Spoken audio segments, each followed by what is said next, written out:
We cannot let Iran have a nuclear weapon. They're crazy. I'm going to get to that. You can't let them have a nuclear weapon. They would use it. There'd be no Israel. There'd be no Middle East. There'd be no Europe. And they come at us too, because you know why? They're crazy.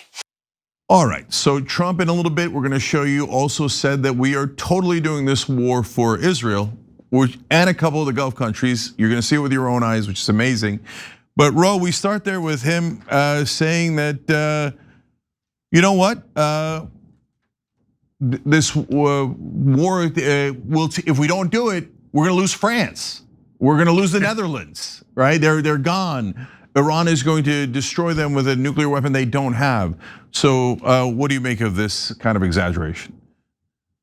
Well, first of all, they don't have an intercontinental ballistic missile. So the reach, even if they had a nuclear weapon, is not far beyond the Middle East. Secondly, they don't have a weapon. I mean, they have enriched uranium, but they don't have a weapon and the ability to put it on a weapon. Third, we have done nothing to get rid of their enriched uranium. So the enriched uranium is still there. And if anything, we've now given them more of a incentive to develop it, because what do they have to lose? They've already gotten attacked. We've already decimated a lot of their Navy. We've decimated a lot of their Air Force. So if you're Iran, you're saying, well, why don't, this is what I can do to develop it. And you've killed a lot of the leaders' parents and killed their relatives. We've actually made the situation more dangerous than less dangerous. Yeah, so look, it feels like Trump is using some Israeli talking points here. And we've heard the Israelis and Netanyahu in specific say for the last 30 years that Iran is 2 weeks away from a nuclear weapon, and that we're gonna lose Paris and Sacramento and just about every imaginable place, San Antonio, you can go on and on. It's totally and utterly absurd. But I think he might have taken the Israeli talking points a little too far when he accidentally admitted this. If you took Saudi Arabia, Russia, put them together, we're doing twice as much oil and gas as they are. Think of that. It's amazing. Venezuela is one, we're two. Called drill, baby, drill, right? Oh, well, I mean, when you really think about it, if they have a problem with Iran, yeah, and they need the Strait more than we need it open, we don't need it at all. We don't need it at all. We don't need it at all. Fair enough. So, well, I mean, you could make the case, like, why are we even? We're doing it to help Israel and to help Saudi Arabia and to help Qatar and UAE and Kuwait and other countries. Wow. So Representative Khanna, there's the president saying, yeah, we're doing this for Israel and a bunch of the Gulf countries. Do they? What is really that? Do we control our own foreign policy? Are we supposed to start wars for other governments? The level of candor, that should be all over TV. I hadn't actually seen that clip because I hadn't seen the whole interview, but it is really shocking. I mean, he's basically saying we have enough oil in this country. If anything, it's raised gas prices, raised food prices. So why are we doing this? Well, Israel and Saudi Arabia need us to do this. And with all of the reporting, it's not just Netanyahu, it's MBS and the Gulf allies pushing him to do this. We're basically fighting a regional war where there's no benefit and only downside to the American people. We haven't made us any safer. They still have enriched uranium and food prices up, gas prices are up. The Fed can't cut rates, for all of the president wanting them to cut rates because he wants mortgage rates to come down, credit card rates to come down. Fed can't do that. So he's betraying the American worker and he's saying why. I mean, he's remarkably candid. Yeah, it's a shocking admission. And you're right, that should be all over the news. When the president says we did this war for Israel, that is a massive news story. We'll come back to Saudi Arabia and them. But I also wanted to ask you, he said, we don't need the Strait of Hormuz open at all. Is that anywhere near true? Well, it's not. I mean, look, if we banned exports, which I think we should, because the export only allows our oil companies to make record profits, and if they are hurting the American consumer, then maybe we'd be less dependent on it, though we'd still be dependent on it for fertilizer and other products. I think 20% of the world's trade goes through there, but we'd be less dependent on it for oil. But the reality is we have oil export, and so we are on a global market, and that means that if the Strait of Hormuz isn't open, someone in Youngstown, Ohio is paying more at the pump. and even the president knows that. He's just trying to obfuscate and not level with the American people. Obfuscate is a good word. I use horse crap, but I hear you. Okay, so although that can't get through the strait either, the fertilizer's stuck. But apparently somehow Trump got his portion anyway.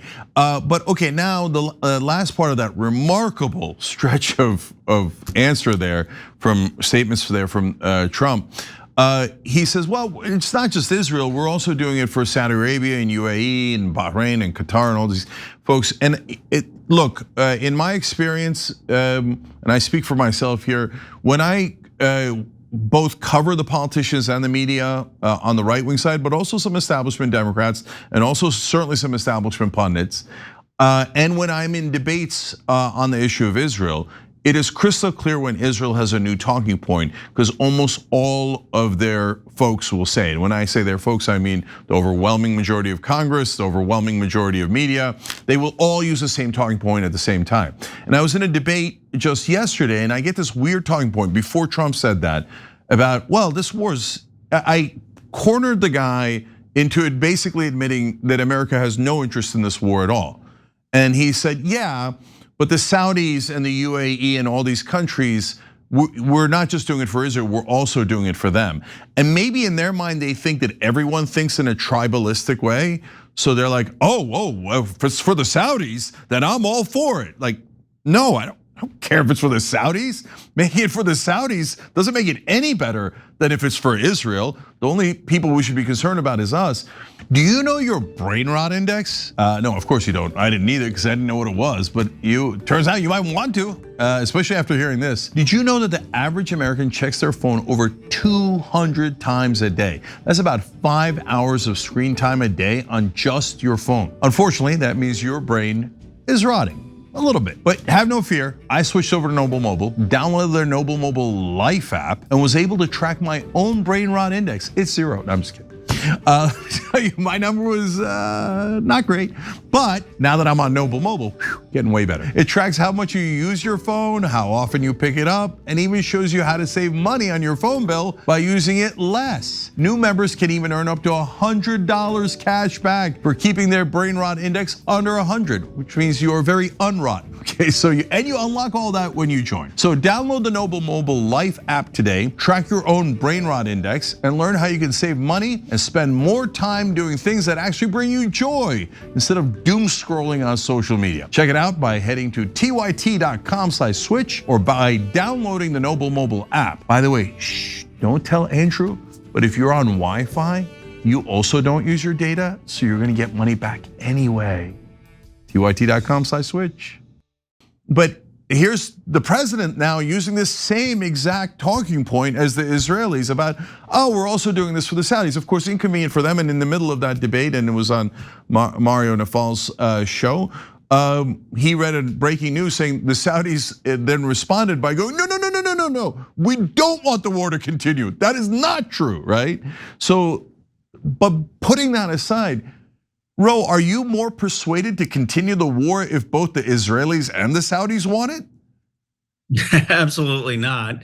And the reality is, why are we getting in the middle of a Shiite-Sunni fight and something that has been going on for generations? How does that serve the American interest? The second thing is, even the Saudis and UAE and Qatar and the Gulf states are all unified in their absolute horror for what happened in Gaza. They all believe it was a genocide. They all believe it needs to be a Palestinian state.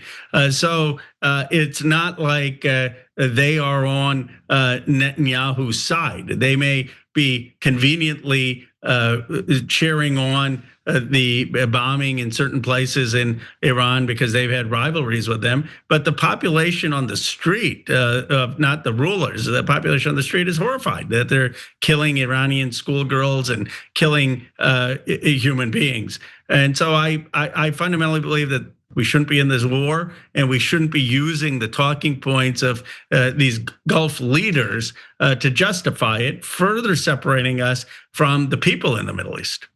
Yeah, we shouldn't use anybody's talking points that isn't, from our government, and whether they're Gulf countries, Israel, we shouldn't do a war for any other government unless it's like a NATO alliance, but we don't have any of that here. And that's for defense. This is for offense. Israel wanted to go attack Iran, and we're like, oh, okay, even though we have no American interest, we're gonna do it anyway. Totally, utterly outrageous, but I appreciate Trump confessing it. Every time you ring the bell below, an angel gets his wings. Totally not true, but it does keep you updated on our live shows.